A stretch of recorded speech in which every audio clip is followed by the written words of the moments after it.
taking over, that's a promise, not a threat. Uppercut season off top, you stop breathing.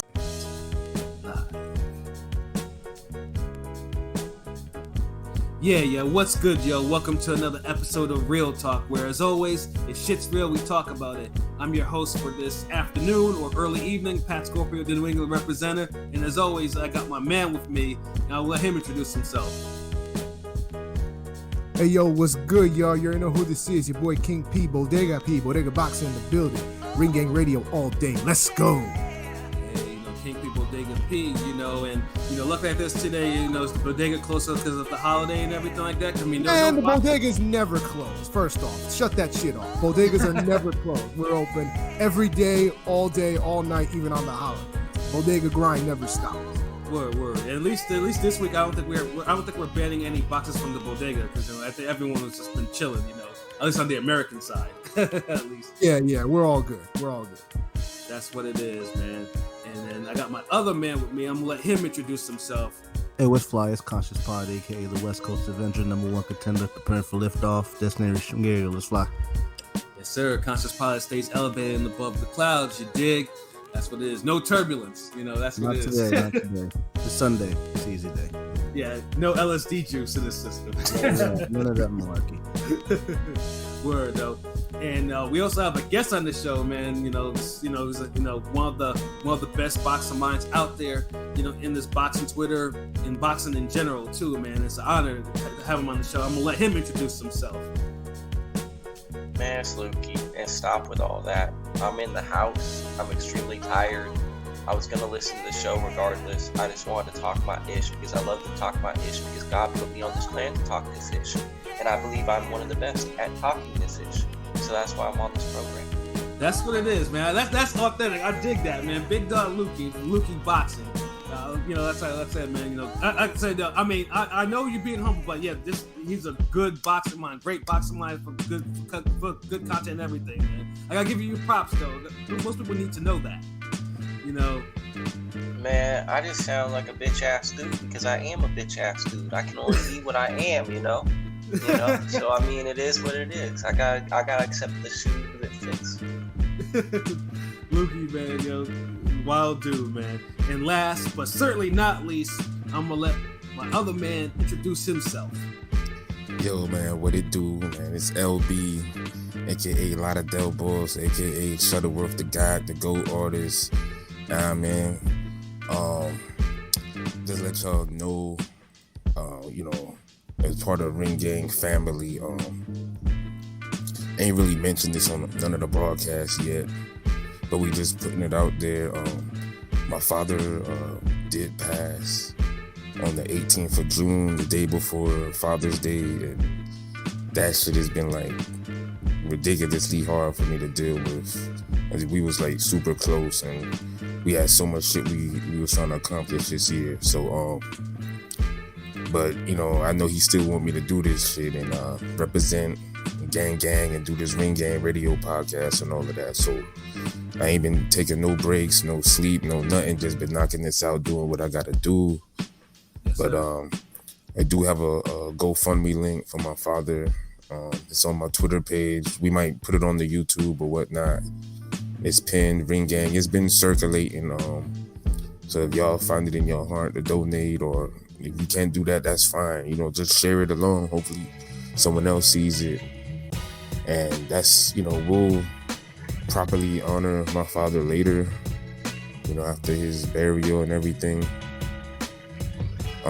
But I just wanted to mention that, I know people looking at me crazy, like, damn, you was killing the Kovalev podcast and this, that, doing it. It's like, yeah, just gotta do what you gotta do, man. But ain't trying to ruin the spirit, the vibe we got going on, because we gonna have a good show. Just had to put that out there, but we definitely gonna do a special for my father, because he was always like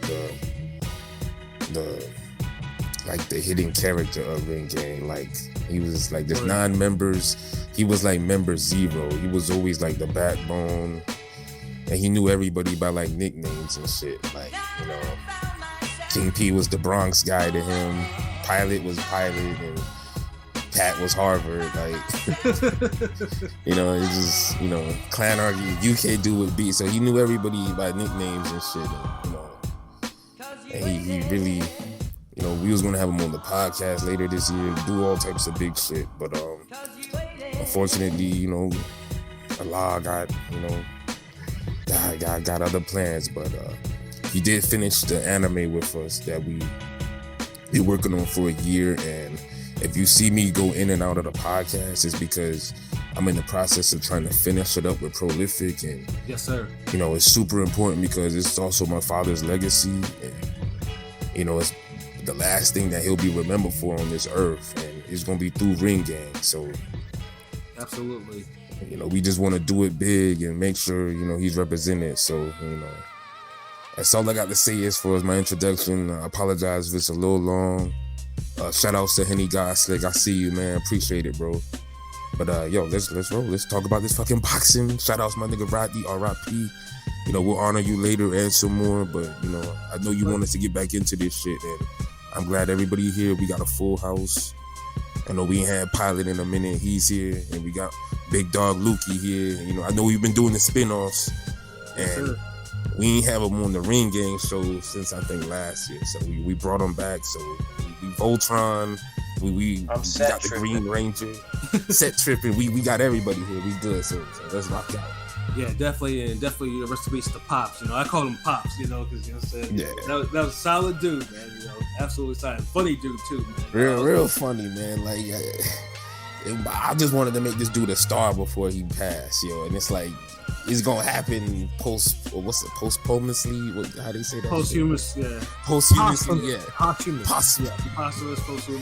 yeah. Yeah. I be fucking that shit up, like.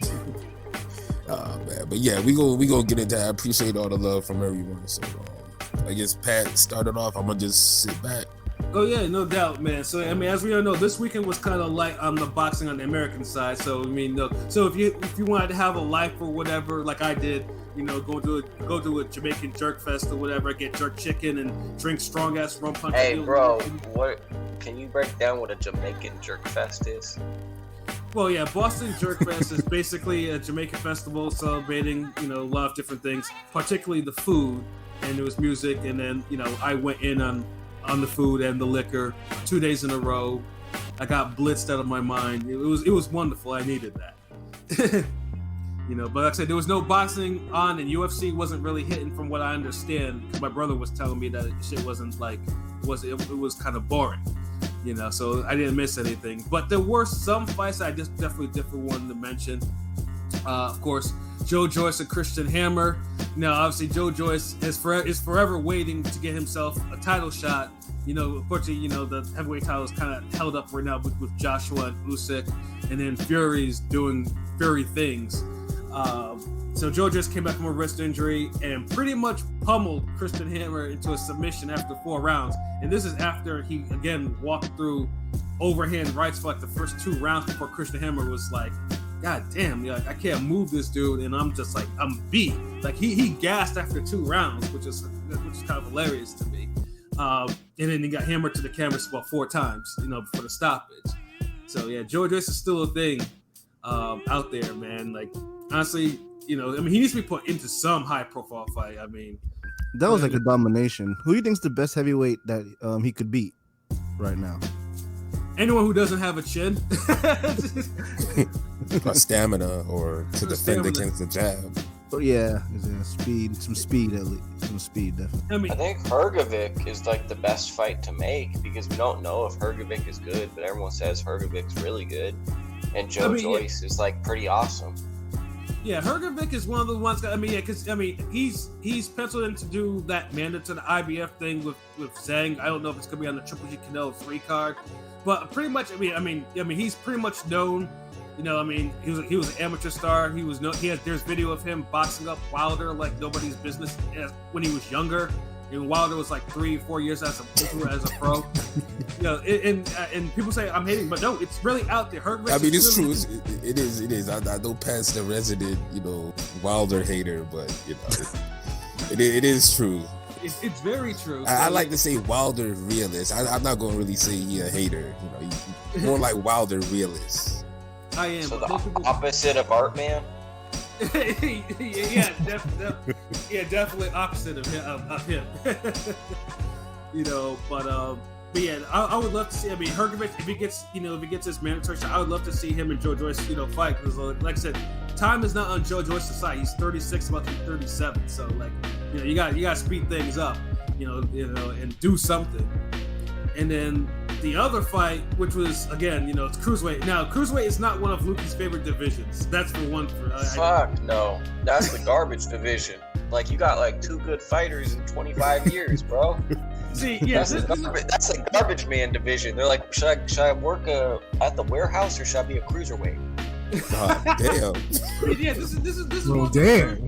This is one of the very few things I disagree with Lukie about strongly about cruiserweights. I think cruiserweights for one time was probably what was a top 3 division, especially in the last 10 years. Like, you could arguably say that. But Lukie's like, you're either a light heavy or you're a heavyweight. There's no such thing. Bernard Hopkins rule, right? Bernard went middleweight, light heavyweight. He didn't fuck around with no super middleweight shit.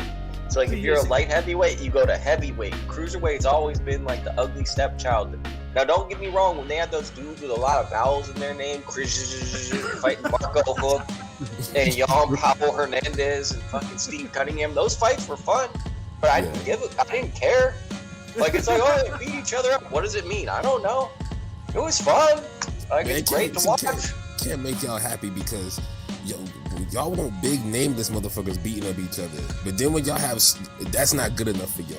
Then when it's small nameless motherfuckers beating up each other, it's like, well, I don't care about a flyweight or a straw weight or a steak and shake weight or whatever weight it is, like or atom weight or something like that. Is it just y'all just want to see good fights with familiar faces? Is that it? I just don't want to see a fight in Europe that looks weird as hell and they just run at each other and punch a lot. And then I'm told, like, dude, you need to see more fights like this. Yeah, no, trust me. Lukie has seen as much fights as we have. So if he has his opinion, you're not going to change it very easily from it.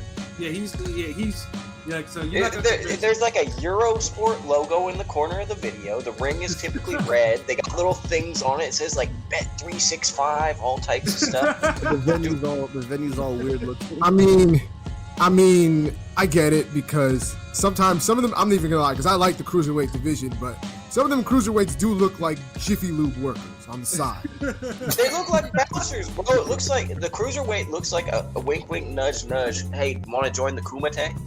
Like, come on, bro. We'll get you a few fights, bro. And you want to join the Kumite?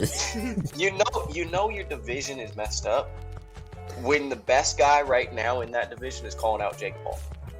He's not like, like, that's when your division's fucked up. Like, he's getting tattoos. Just with the Super Mario and shit. Yep, and that's actually a good segue, because he by far it was probably the best fight this weekend with Mairis Briedis, the reigning IBF lineal and Ring Magazine cruiserweight champion. Faced probably one of Australia's, the way they're hyping him, probably the best boxing talent in a couple years, and maybe in 10 years or whatever you want to call it. He looks it, because if it's damn Horn and Tazoo and all these other cats and Cambosis by just, I guess, way of being there, then nah. Yeah, they hyped him because he went to the Olympics. I think it was like 16. He had this great amateur career. He was like 21-0 going into this fight with Red J, Opetaia, all this stuff, man. And like I said, truthfully, personally, I thought Briedis, he'll knock the kid out, and go about the business, and bam, no, it won't register a bleep, and dude will just call out Jake Paul again. But so like I said, those Australian cards in the morning, they are a chore to get through. I personally don't like the Australian cards at all, because the Australian talent there, the domestic talent, is horrible. But this fight, David Nweka, or whatever his name is, the cruiserweight, he's like solid. I don't think he's gonna be like great, but I can see him being good. Who are you talking about? He was like an Australian guy on this undercard. He's just like a big dude he's like a typical cruiserweight. Big dude, runs at you, punches you, the other dude falls over. And it's like he was in the Olympics. It's like his name's David, and then it's like Nyika. It's like he looks like a lot of guys that have Dave been Nikita. successful. I think Nikita or Yeah. something. Yeah, that name doesn't sound familiar, but I need if Lukie's bring up, I need to make sure I do my research on that one. Man, I ain't shit. Sorry for cussing. But Hey, bro, we cuss on here. Trust me. Like, this is uncensored. Like we go off. Yeah, but I'm trying to be an uncle. I'm trying to be a good role model. I'm trying to be very family oriented. So I try not to cuss. But I was gonna say, like a day or two before, if I lived in a gambling state, I was like, I'm gonna bet on the Australian guy if that was it, because the lines were close. And I'm like, bro, Briedis is getting old, and like people really kind of overrate him a little bit because Usyk's probably the best cruiserweight ever. So like the fact that Usyk left and he had a split decision with Usyk and it was a pretty close fight, like he gets to do the Kendrick Lamar like verse on songs where he's like, I'm the best rapper, and it's like, yeah, but you haven't dropped that best verse in like 5 years, but he's still like he was kind of doing that, like that tour off of the accolades we've given him without really proving it in a while. Yeah, because he runs a lot of bullshit. But I mean, I will say this though, Briedis, he's a dirty fighter, but he is very tough. Like the reason why, both him and Usyk both have that second gear, that really hyper second gear. Like if you get them into trouble, then they'll just fight hard as shit. Like, and that's what made that fight so cool, and that's what made this fight with Opetaia so close near the end. Because first, like as Lukie mentioned before, like Briedis looked old. Like, I mean, first Opetaia was like boxing his head off, and then Briedis broke one side of his jaw in the second round, and then Opetaia made Briedis' nose with a corkscrew uppercut and damn near had him like out on his feet. And then pretty much like the middle rounds, like you can see Briedis was leaking all over the place. Like, he had cuts over his eye, coming from his nose. Like dude was getting his ass whooped, like big time. But he came back though, because for some reason the young fighters in this generation, even international, don't know how to defend against the uppercut. They like to eat uppercuts like it's nobody's business. And Opetaia, one of the big things he did wrong was eat uppercuts. He was eating them early in the fight. Mm-hmm. And then in the 11th, I think it was the 10th or 11th round, another Briedis uppercut broke the other side of his jaw. So you see him like his mouth is just pouring blood. And then pretty much he had to do like Briedis did. Briedis was fighting desperate. Briedis was trying to put him away, and then Opetaia was like holding and grappling, and trying to defend him off, which he successfully did, to the belt, and he won a pretty clear 116, 112, on two judges, 115, 113 the other judge, So now this, he's the reigning lineal champion of the cruiserweight division. And in this statue, Duke could even give an interview. All he can do is go to the mic and go, ah! Yeah, he grunted, yeah. Hey, but on some like real stuff, and I don't want to interrupt my man Shuttleworth because I love hearing his voice. He's got like the best radio voice ever.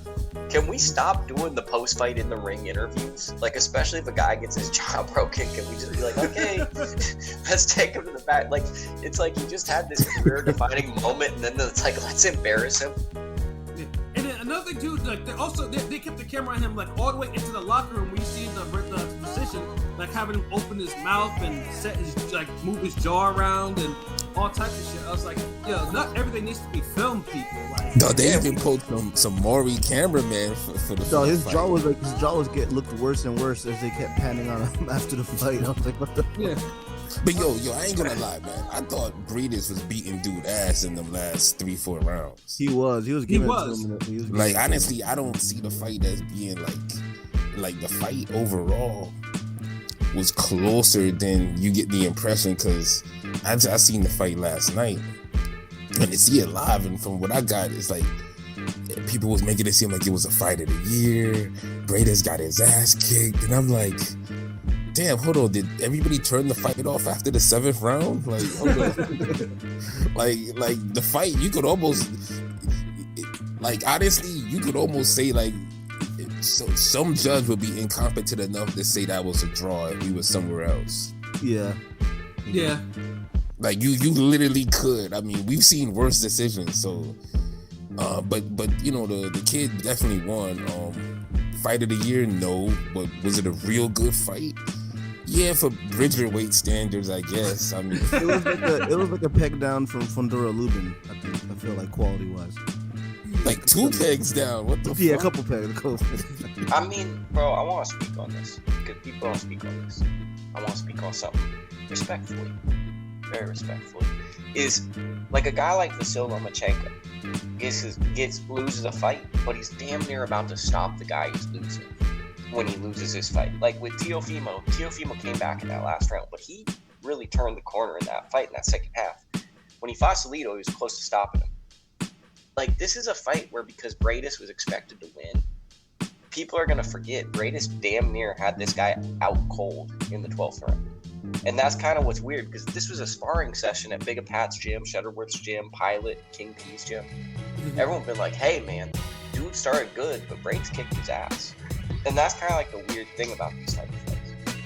Yeah, and the funny thing is too, like, because the fight with you mentioned with Teofimo and Lomachenko, I gave both of the fights the same set score. I think they were both 115, 113. I gave them, you know, because Lomachenko did come back in near the end, but he lost too many because he gave away too many early rounds, and that's what Briedis did too. It was the same damn thing. So like, I mean, it happens, man. Briedis is 37, man. Like, you know, it was gonna catch up to him sooner or later. You know, but like I said, it was entertaining for what it was. Like, I enjoyed it immensely. There was blood, jaws were broken, nose was broken. I'm a bloodthirsty ghoul. As Can we do Briedis versus Joe Joyce? Joe Joyce will probably kill that guy. But truthfully, Briedis. That's a good fight. Fuck all that. Yeah, but truthfully, Briedis is probably overdue for a heavyweight move to the heavyweight division. Yeah, like, I mean, pretty much Jake Paul's not going to return his calls anymore if he ever did, so you might as well move up to heavyweight. Fuck it. Well, this is why, like, people get mad at me, but, like, Jake Paul's going to win a world title at cruiserweight, bro. Because there's going to be a vacant title. There's going to be, like, a Chavez that takes a fight at cruiserweight, and they're willing to rank him. Like, this is the division where if you have someone who's, like, very, very green and you move them right, you've got enough money, you can become a world champion. Let's put it this way. Nico Ali has a better chance of being a champion. I don't think that highly of him either. You know what I'm saying? But Nico's working hard. Like, Nico's getting a lot better. Like, I'm seeing it. Like, so the fight with Nico, I think it's Nico versus Javier Martinez. Like, that's going to be the fight that kind of defines both guys. Because if you look at Javi, right, Javi is a little bit underachieving, and Nico's kind of overachieving for what he should have. And then I think Troy Isley's kind of like above both of them in his own way. So it's like right now at top rank. Yeah, Troy's like a star type fighter if he keeps going the way he is, with just like intangibles would define him. But I'm looking at like Javier and Nico. When they fight, that would be like, what was that fight? Seth Mitchell versus Chris Arreola. It's kind of like, no, but like, you know how like that was like, okay, we're going to find out if Seth Mitchell can go to the next level. We're going to see if Arreola can really do what he's supposed to do. I think they're going to meet a point in the road where they have to fight, and that's going to answer some questions. Yeah, but I honestly don't think Jake Paul will ever make it to that type of level. Like, if Jake Paul wins the title at cruiserweight, that means cruiserweight really win the shitter. And I think highly enough of cruiserweight where there's enough like tough fighters. Like, they have punchers in that division that can easily put Jake Paul. Jake Paul has no chin to be taking cruiserweight punches like that from Europeans and shit like that. I just don't see that. If it happens, that means I'll give you $50 if that happens, Lukie. That's my word. Like, keep the sneak. That's my word. I just want people to know I've been on this anti-cruiserweight hype, and when Jake Paul wins a world title, I want people to understand what I was saying way back now. Yeah, and I'll give him $50 in apology for I mean, he just get props for them with the legendary "Keep the Sneak" damn bar. Like that's a classic. Like, shout out to Keep the Sneak. People be forgetting about him. That's a legend right there, man. 3 times crazy and shit. Y'all don't know about all that. That was my walkout song for a smoker. Keep it on the real. Keep it like, damn, so you took it back. Might have to put you on a hip hop episode. I can see what you're saying with the Jake Paul. I feel like if he, I'm leaning more toward Pat, but it isn't something that's completely out of the ordinary. Like, I wouldn't bet against it. Like, I think I could see it happening, But they'll pull some strings. But he'll put money into that division. You'll see every American want to run to that division after that. Yeah, and that's the only thing. You might just need that. Who knows what goes on in the background? Yeah, if you get Jake Paul a cruiserweight title fight, bro, it's gonna be like the heavyweight division. It's gonna be like the people are gonna leave heavyweight to fight at cruiserweight. Like, you don't think Michael Hunter is gonna try to fight Jake Paul for the cruiserweight title? Facts. Damn, what about the Bridgerweight title? Is Bridgerweight still around? I think that we've given up on Bridgerweight. They have a Bridgerweight fight like once a year, and they're always good. WBC, I think Babbage has the champion for. Well, I will say this though, Bridgerweight. I don't believe in that division. I think, that's a division like you're either a cruiserweight or you're a heavyweight. Like you can't be like that. I was like, nah.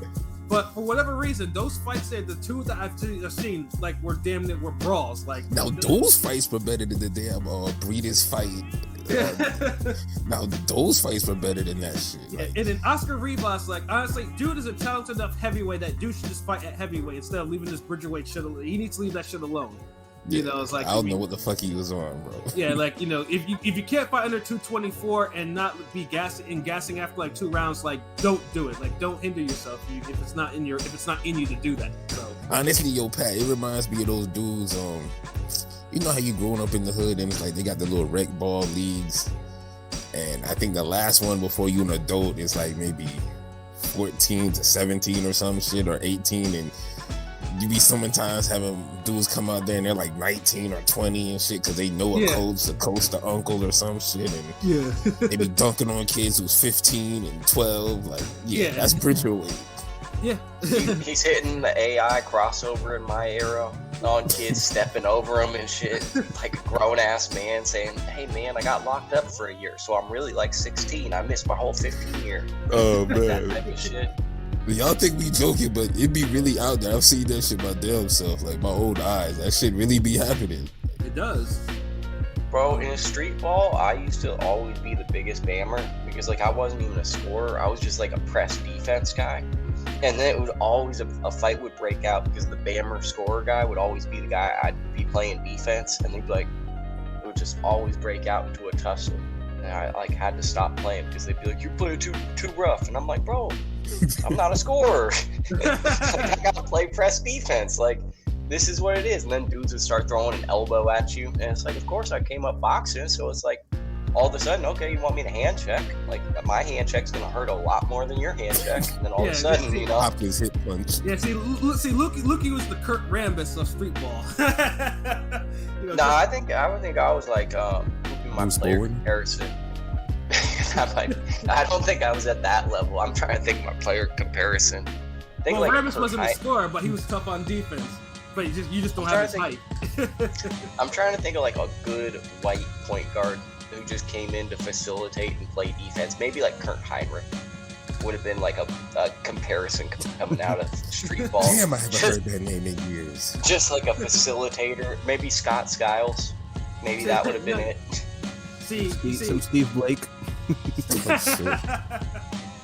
Oh yeah. That's that old school shit with the basketball too. We basketball, we do that too. But yeah. I always wanted to play like Eric Snow. Like in my head, I thought I played defense like Eric Snow, and I was just a bammer, bro. I was like crowding people so hard, and I thought I looked like Chauncey Billups, and I really didn't. Like, it was bad. Like, it would be so embarrassing if people found footage of that because I just look so stupid. Hey, sometimes it's obvious, but it's probably on some VHS in somebody's garage or something like that. If there's any footage, I'm sure. But yeah, that's pretty much like the whole recaps. Like I said, it wasn't a lot of fights going on there. We got our jokes off. A couple fights there